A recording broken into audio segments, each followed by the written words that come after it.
Fala, meus amigos, estamos começando aqui mais um vídeo do canal e hoje vamos falar sobre o BRICS, tá? Então tá aí, o BRICS continua crescendo e pede mudanças na ONU. Vamos falar um pouquinho sobre isso aí porque tá rolando uma cúpula do BRICS lá na Rússia e tem algumas notícias interessantes aqui, novos países lá que estão entrando nessa organização multilateral. E eles também estão pedindo aí várias modificações, estão sugerindo, né, várias modificações a partir do peso aí que, enfim, todos esses países que são os mais importantes ali, os mais poderosos, né? Então Brasil, China, Rússia, Índia e tal, e África do Sul, têm aí, enfim, sugerido e estão ganhando cada vez mais espaço para poder tentar fazer algumas modificações na ONU, né? E vamos falar um pouquinho sobre tudo isso aí, tá? Antes, deixo com vocês aqui mais uma vez a dica do meu romance, meu novo romance aí que acabou de sair, tem menos de uma semana. E, enfim, o zap está na descrição do vídeo, quem quiser entrar em contato aí, a gente conversa a despeito dos absurdos que eu sigo vivendo aqui. Enfim, aí você também ganha 2 marcadores de livro, tá? Tá aqui o marcador do livro, junto com a obra, tá? E também deixo aqui mais uma vez a dica do meu novo livro de poemas, tá aqui, também estou com exemplares aqui, quem quiser entrar em contato aí, tanto com romance quanto com esse de poemas, ou os dois, né? A gente conversa aí a respeito, beleza? Então, pessoal, vamos falar sobre o BRICS, tá rolando a cúpula lá na Rússia, e antes ainda de passar as notícias aqui para vocês, eu vou deixar aqui 3 dicas, são livros que eu comprei, que eu não li, né? Teve um que eu li só um pedaço ali, esses 2 aqui que eu vou mostrar primeiro eu não li ainda, mas li sinopse e tal, li aqui a orelha e tudo mais, e já dá para ter uma noção de que estão falando sobre temas que têm conexão com esse crescimento aí do BRICS. Então esse livro aqui do Paulo Nogueira Batista Júnior, O Brasil Não Cabe no Quintal de Ninguém, tá? Que são experiências dele aí tanto no FMI quanto no BRICS, tá? Editora Leia. E esse aqui do Oliver Stunkel, O Mundo Pós-Ocidental, tá? E, enfim, então é importante inclusive pensar se o BRICS de fato faz parte de um mundo pós-ocidental ou de um mundo que está hoje tornando mais evidente que o mundo sempre foi algo além do ocidental, né? Porque, enfim, existe a África, existe a Ásia, existe uma série de, né? Enfim, a própria América Latina, em grande medida, não, né, de alguma maneira ou de outra, não entrou nesse jogo aí do tal mundo ocidental de maneira completa. Então, quer dizer, é importante pensar o quanto que esse crescimento do BRICS obriga a gente até a pensar nessas ideias também aí, tá? Então esse livro do Oliver Stunkel, Potências Emergentes e a Nova Ordem Global, certo? E tem também esse aqui da Mariana Mazzucato, que fala sobre o Estado empreendedor, desmascarando o mito do setor público versus setor privado, que é realmente um dos mitos aí que são vendidos pelos Estados Unidos para poder impedir, né, ou minimizar ou controlar o crescimento dos países da América Latina e de todos aqueles que eles conseguem ali, de uma maneira ou de outra, influenciar dessa maneira, tá? Então, pessoal, é isso. Vamos falar aqui, trazendo as notícias para vocês aqui, a gente vai comentando. Então tem um texto aqui do Mídia Ninja, e eles comentam aqui, né, a declaração do BRICS pedindo reformas da ONU, tá? Então vou começar pelas reformas da ONU e depois passo para os países que são os novos integrantes lá, tá? Então tá aqui, declaração do BRICS pede reforma da ONU e projeta nova ordem global, publicada nesta quarta-feira, dia 23, documento publicado, né, nesta quarta-feira. O documento afirma que reforma visa ampliar o poder e a voz dos países menos desenvolvidos. A declaração oficial da 16ª cúpula do BRICS, né, publicada nesta quarta-feira 23, reforça a necessidade de reforma dos organismos internacionais, especialmente do Conselho de Segurança das Nações Unidas, a ONU, e do Fundo Monetário Internacional, o FMI, com o objetivo de ampliar o poder e a voz dos países menos desenvolvidos, né? Inclusive essa questão aqui já vale um comentário, essa questão de uma modificação radical no Conselho de Segurança da ONU se mostra, né, evidente nessas questões lá ligadas a Israel. Israel está passando de todos os limites, enfim, está bombardeando o Líbano e destruiu a Palestina inteira sob a justificativa ali daquele ataque do Hamas, que na verdade não pode nem, eu já fiz vídeo aqui também explicando ali com detalhes essa questão, não dá para entender a questão começando por ali, porque senão a gente acaba vilanizando a Palestina e não entende o resto. Mas o ponto é esse, quer dizer, essas reformas do Conselho de Segurança da ONU são assim, urgentes, né? Porque essa galera, Estados Unidos e Israel, ignoram quase tudo que o Conselho de Segurança da ONU decide quando não interessa aos, enfim, né, quando não agrada aos interesses econômicos deles. Os Estados Unidos já deu declarações aí dizendo que a guerra de Israel contra, ou melhor, né, a destruição, né, da Palestina por Israel está gerando emprego nos Estados Unidos. Quer dizer, então, enfim, é importante ponderar isso aí, porque há que se estabelecer um limite para essas coisas, né? A notícia continua aqui. Além disso, o documento projeta a construção de uma nova ordem mundial multipolar, ou seja, fundada em vários centros de poder. Isso é importante, é fundamental, né? A gente também viveu no final, eu fiz aqui vídeo falando, né, sobre, enfim, a questão aí da tal Guerra Fria e tal, e a gente viveu ali uma espécie de, enfim, uma viagem, né, de que acabou a história, que não tem mais, etc e tal, que o mundo agora é único e só os Estados Unidos é que comandam e o resto vai seguir, etc e tal. A gente está vendo que não é bem assim e que nem deve ser assim, né? E, enfim, e aí essa questão dos vários centros de poder é uma questão interessante, porque quanto mais gente dialogando ali, melhor, né? E pressionando também e tudo mais.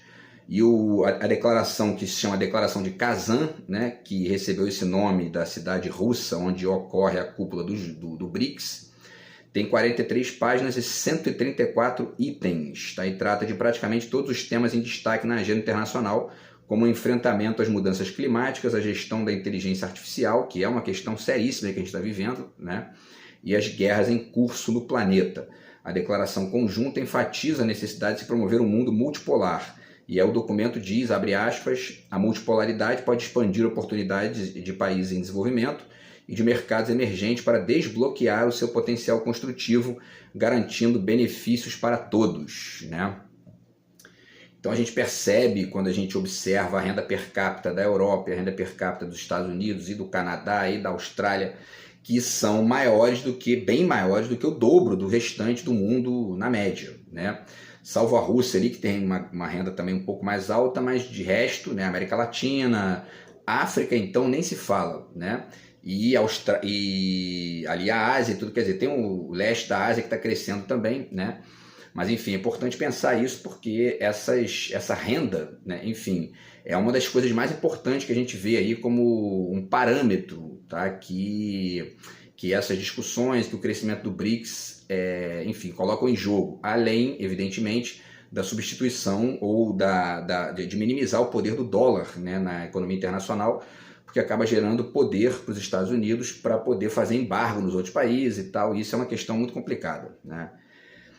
Aí continua aqui, nova realidade, os países do BRICS pedem reformas na governança global que reflitam a nova realidade econômica e geopolítica internacional. Abre aspas, né, nós apelamos à reforma das instituições de Bretton Woods, incluindo a expansão da representação de países em desenvolvimento e de estados emergentes em posições de liderança para refletir sua contribuição para a economia global. E aí vale a pena até deixar aqui para fazer um vídeo futuramente, se eu conseguir me livrar desse inferno que eu estou vivendo aqui, sobre o que é Bretton Woods, o que significa, o que significou e continua significando, né, essa questão de Bretton Woods para o mundo de maneira geral, especialmente para a América Latina, tá? E o livro do Chomsky, inclusive, fala bastante sobre isso, Lucro às Pessoas, é um livro interessante para entender essa questão, tá? E aí eles continuam aqui, na reunião realizada entre os países membros nesta quarta-feira, dia 23, com a participação por videoconferência do presidente Luiz Inácio Lula da Silva, o presidente chinês Xi Jinping reforçou a necessidade de ampliar a cooperação entre os países do sul global e da reforma das instituições internacionais, tá? Diz o Xi Jinping, né? O ritmo da reforma da governação global tem estado em descompasso com as rápidas mudanças no equilíbrio do poder internacional, e acrescentou que estabelecerá diretrizes claras para a cooperação entre os BRICS e abrirá um novo capítulo para a unidade e interação no sul global. Isso tem muito a ver com esse papel que a China está começando a desempenhar cada vez mais no mundo, que eu tenho chamado aqui de protagonismo solidário, que é uma coisa que o Lula também já faz aí, historicamente, desde o primeiro governo dele, quando dialogou com a Bolívia lá e tal, enfim, e com toda a América Latina de maneira mais ampla, não a partir de uma posição prepotente, né, que é a posição dos Bolsonaros da vida, dos Paulo Guedes da vida, etc e tal, que na verdade, inclusive, é uma prepotência misturada com subserviência, uma coisa muito bizarra, né, muito esquisita aquilo ali, a ponto do Paulo Guedes dar entrevista dizendo que, ó, quem manda são os ricos e tem que obedecer, né, então... o mundo é muito maior do que esse tipo de pensamento medíocre e a gente tem que continuar aí avançando para outras perspectivas, né? E a China está dando aí vários exemplos, enfim, tentando dialogar com a África para poder fazer ali parcerias, e tudo isso tem que passar por um debate, etc e tal, para que fique mais evidente, mas o ponto é que a gente já tem vários casos aí, vários exemplos de que existe ali uma lógica, especialmente da China, né, que tem conseguido crescer mais do que o resto, de uma lógica e de uma conexão com os países mais pobres e menos desenvolvidos, radicalmente diferente, pautada por outros valores do que os Estados Unidos, por exemplo, né? Então muita gente acaba ali ficando cega para essa ideia de que o Ocidente é um parâmetro inquestionável, etc e tal, e enfim, porque a gente, quando pensa no Ocidente, começa a pensar nesses valores dos valores franceses da Revolução Francesa, liberdade, igualdade, fraternidade, e na visão do livre mercado como uma espécie de mantra e religião, quando na verdade existe uma série de problemas, uma série de defeitos mesmo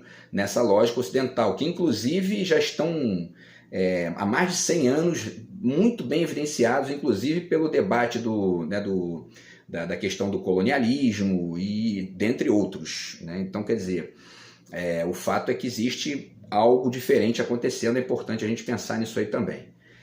E por último, tá, eles dizem aqui ainda que ter um mundo multipolar pode fazer sentido quando a gente vê a parcialidade dos Estados Unidos e das potências ocidentais, em especial em relação a Israel, foi o que eu acabei de falar aqui, né? A questão é como pretendem ver organizados os países do BRICS Plus. A ideia pode ser boa, vai depender de como eles propõem que isso se organize, tá? E, enfim, eles continuam dizendo que a expansão da parceria do BRICS com países em desenvolvimento e mercados emergentes continuará a promover o espírito de solidariedade e verdadeira cooperação internacional, tá? Então, repito, é sempre importante estar o tempo todo debatendo isso, refletindo os prós e os contras, os acertos e os erros, mas o ponto é que a gente está vendo nitidamente uma mudança no cenário internacional e que, enfim, o Brasil está ali protagonizando essa mudança. Isso é muito bacana e muito melhor do que aquela postura patética do governo Bolsonaro e da direita, né, que estava ali governando junto com ele, de se declarar abertamente pária e, enfim, né, ficar babando o ovo dos Estados Unidos e ignorando todo o resto, né? A gente pode muito mais do que isso, tá? E eles finalizam dizendo, né, a notícia do Mídia Ninja, que a declaração de Kazan afirma a intenção de expandir a organização do BRICS. Então tá aqui, né, abre aspas, a expansão da parceria do BRICS com países em desenvolvimento continuará, isso aqui eu já falei, né? Então o documento ainda reforça a necessidade de mecanismos de financiamento e comércio em moedas locais, como forma de fugir da dependência do dólar. Tá? Isso é muito importante também. Incentivamos o uso de moedas nacionais quando realizar transações financeiras entre os países do BRICS e seus parceiros comerciais. Isso é muito importante, além da questão, né, da grana e do comércio e tudo mais. Isso tem a ver com a possibilidade que os Estados Unidos continuam tendo de fazer embargos econômicos a quem discordar deles, simplesmente, porque eles controlam o dólar, controlam uma quantidade gigantesca ali de mecanismos de mercado e de cooperação comercial e de comércio internacional, e aí acabam podendo fazer esse tipo de coisa que, enfim, por exemplo, né, basta pensar na questão de Cuba, né? Historicamente, já tem praticamente aí 30, 40 anos que se vota lá contra o embargo e só Estados Unidos e Israel votam a favor. Apenas nos 4 anos, né, do poodlezinho Bolsonaro, que o Brasil também votou a favor do embargo, porque estava ali um baba-ovo dos Estados Unidos. Então, quer dizer, de resto, o mundo inteiro vota contra isso, mas eles continuam sustentando por conta do dólar.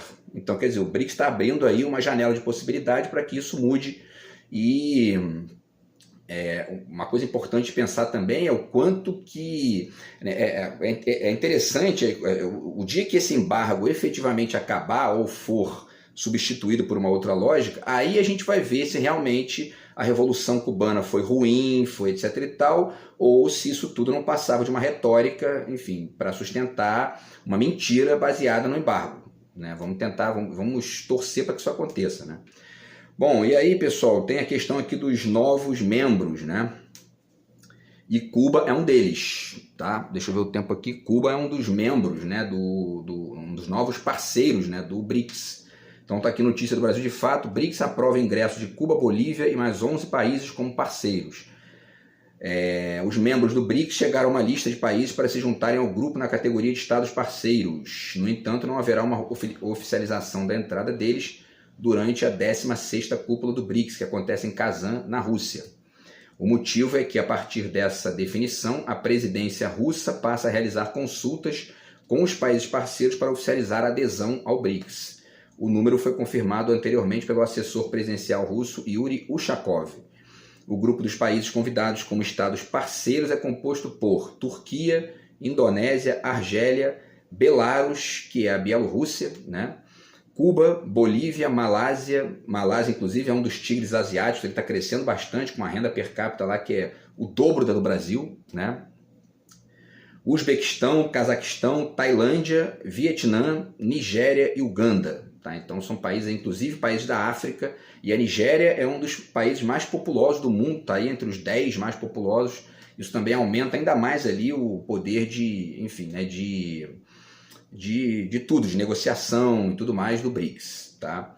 E aí eles finalizam aqui dizendo que, de acordo com fontes diplomáticas da delegação brasileira em Kazan, ouvidas pela reportagem do Brasil de Fato, a Venezuela ficou fora da lista por conta de um veto do Brasil, apresentado durante as negociações preliminares da cúpula. O ministro das Relações Exteriores, Mauro Vieira, afirmou que os países líderes do BRICS chegaram a um consenso sobre os critérios e princípios que irão reger a expansão do grupo no futuro. A afirmação foi feita ontem em entrevista coletiva. Então ele disse o seguinte: agora são 10 países e no futuro haverá outros. Foi discutido, aprovado, houve consenso sobre os princípios e critérios que guiarão essa ampliação.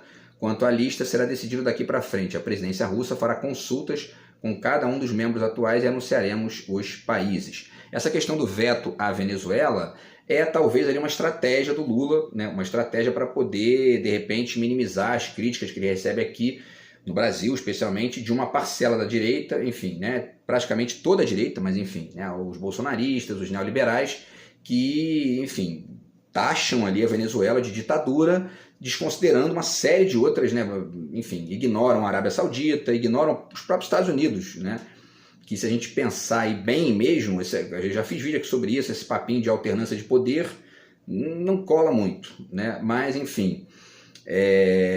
o fato, e para além do fato de que existem as pressões lá dentro da direita venezuelana e tudo mais, então quer dizer, mas pode ser uma estratégia do Lula para poder tentar dar uma minimizada nas críticas internas aqui, e fora o embargo também, que eu acabei esquecendo aqui, que a Venezuela também sofre um embargo dos Estados Unidos violento aí, tá? E tudo mais. Então, e não é um embargo, só para lembrar, que eu já fiz vídeo aqui sobre isso também, não é um embargo qualquer, né? Esse embargo diminuiu o PIB da Venezuela pela metade, né? Uma coisa assim, realmente, e a maioria esmagadora dos comentaristas brasileiros que eu leio sobre isso ignoram isso como se não fosse nada isso, né? Como se fosse uma coisa assim, enfim, né? Como se fosse uma informação de nota de rodapé, né? Quando na verdade é a metade da economia do país, né? Enfim. E aí, para finalizar, pessoal, duas notícias aqui, uma do Opera Mundi com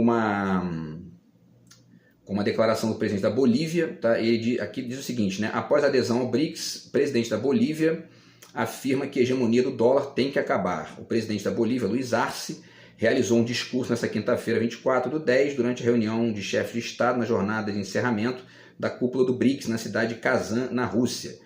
Em sua intervenção, o mandatário sul-americano enfatizou a criação do sistema de pagamentos BRICS Pay, que é uma alternativa aí, né, ao SWIFT, né, que é um sistema do Ocidente, né, e especialmente hegemonizado ali pelos Estados Unidos, Inglaterra e tal, que busca oferecer uma alternativa para o comércio internacional que utiliza apenas as moedas nacionais dos países envolvidos, sem a utilização do dólar norte-americano, tá? E finalizam aqui dizendo que, citando o Luiz Arce, que diz: a hegemonia do dólar deve acabar. E ele descreveu a atual edição da cúpula do BRICS como um novo amanhecer para muitos países que anseiam pelo fim do sistema de Bretton Woods. o qual já domina as relações econômicas globais desde 1945 e que em todos esses anos só serviu para favorecer as potências ocidentais, criando uma camisa de força para os países em desenvolvimento. Vou tentar fazer um vídeo aí para o futuro sobre Bretton Woods, né, porque isso é inegável. Assim, né, os Estados Unidos vendem para a América Latina ou impõem, né, uma lógica que eles não seguem, nunca seguiram e não vão seguir, né? Basta pensar em uma informação, né? A gente poderia citar várias aqui, mas quando a gente pega os últimos 40 anos dos Estados Unidos, eles tiveram superávit primário, né? Enfim, ou seja, a receita maior do que a despesa apenas 4 vezes dentro do governo Bill Clinton, né?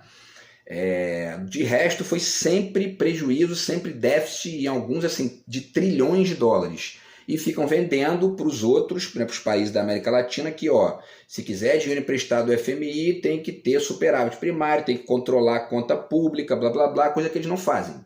Então, quer dizer, né, isso é exatamente isso que ele está citando aqui. E por que não fazem? Porque em muitos casos, em grande medida, você tem que se endividar para poder crescer. É assim que funciona. Porque muitas vezes a economia não segue ali o ritmo de produção do país, e mesmo que siga, né, isso às vezes alavanca ali alguma lógica de crescimento e tal, e não é à toa que eles são, né, enfim, o maior PIB do mundo, etc e tal, tá? Então é importante pensar isso aí, porque eles ficam ditando para os outros que eles não fazem, né, e aí complica, né? E por último, pessoal, tem uma última notícia aqui, tá? Deixa eu ver aqui, porque tem uma última notícia aqui que fala sobre justamente essa questão de um suposto anti-ocidentalismo, né, dos BRICS. Tá? Então a notícia da BBC: como o BRICS passou a ser visto como bloco anti-ocidental e qual o impacto para o Brasil. Então ele diz o seguinte aqui, né?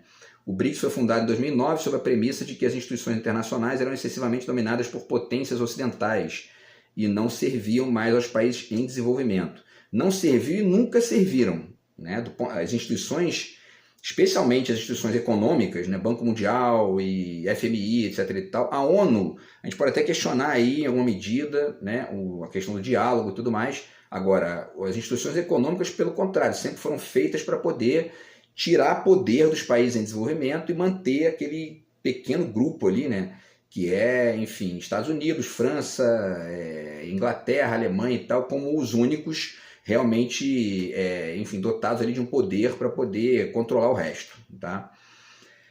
Ainda assim, seus integrantes, continua aqui a notícia da BBC, ainda assim seus integrantes sempre recusaram publicamente o título de bloco anti-Ocidente.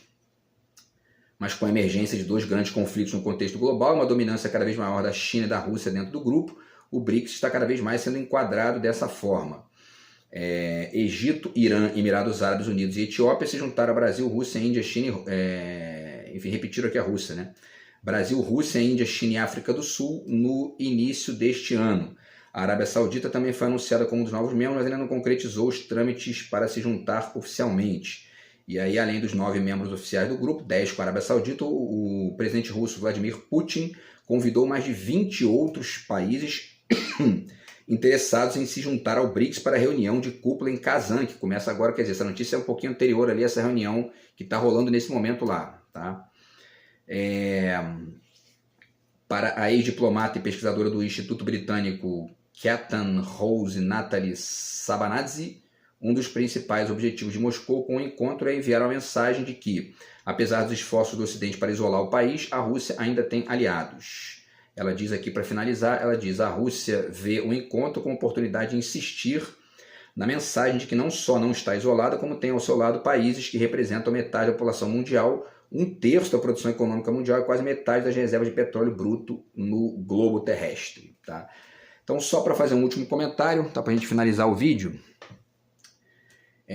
repetindo aqui, eles dizem num ponto: ainda assim, seus integrantes sempre recusaram publicamente o título de bloco anti-Ocidente.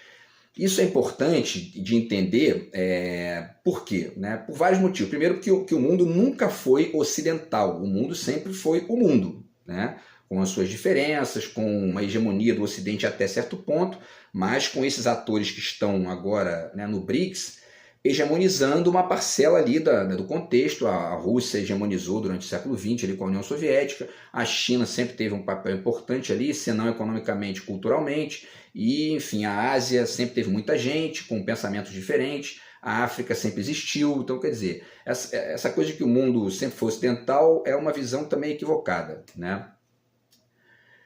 Como eu falei aqui no início também, a própria América Latina nunca foi exatamente ocidental naquilo que, enfim, né, se entende desse contexto aí, né? Inclusive porque a gente tem aqui no Brasil, especialmente, uma influência africana muito grande, e dentre outras questões, tá? Mas além disso, essa ideia de que, né, de chamar atenção para essa ausência, né, ou para o fato de que eles não são anti-ocidentais, tem a ver com uma série de contextos, né? Tem a ver com o contexto de que, já tem provocação de baixo nível aqui, ó. Mas enfim, tem a ver com o fato de que o Brasil participa, portanto, independente, né, do Brasil, independente do BRICS ser um mecanismo dos blocos emergentes, de um bloco emergente, né, essa gentalha patética atrapalha, que é um negócio inacreditável, mas vamos lá. Então, independente, né, do Brasil, do BRICS fazer parte ali de uma proposta alternativa, o Brasil, ainda que ele não seja estritamente ocidental, ele tem traços, né, do Ocidente, nitidamente, na nossa cultura aqui, e a própria China, né, tem ali adotado uma série de perspectivas. Eu fiz aqui vídeo falando sobre as traduções que eles estão fazendo da literatura brasileira, quer dizer, dentre outros urbanismo lá também está sendo, enfim, né, radicalmente influenciado em parcela pelo Ocidente, com um aspecto ainda mais positivo, porque eles estão lá nitidamente mais preocupados com o meio ambiente do que o Ocidente, né? Então, mais provocação de baixo nível aqui desses bandidinhos, né? Eu continuo denunciando aqui até o último dia. Então, enfim, nitidamente eles estão lá se preocupando mais com o meio ambiente, se preocupando com, enfim, né, com uma série de contextos ali, e é importante olhar para isso como algo que não é, enfim, da ordem de uma separação radical entre Ocidente e Oriente, né? Porque a própria África do Sul tem ali influências da Inglaterra, boas e ruins, né? A gente lembra aí do Apartheid, e enfim, esses países também têm mercados, né, etc. Então essa distinção ela é equivocada, tá? É importante a gente pensar para além disso aí, tá? Então é isso, pessoal, vamos continuar acompanhando aí, tá, esse crescimento do BRICS aí para a gente ver, enfim, né, essa mudança que o mundo está passando, e, enfim, vendo aí até onde isso vai, como que isso vai se encaminhando, tá, e o papel do Brasil nesse contexto aí também, beleza?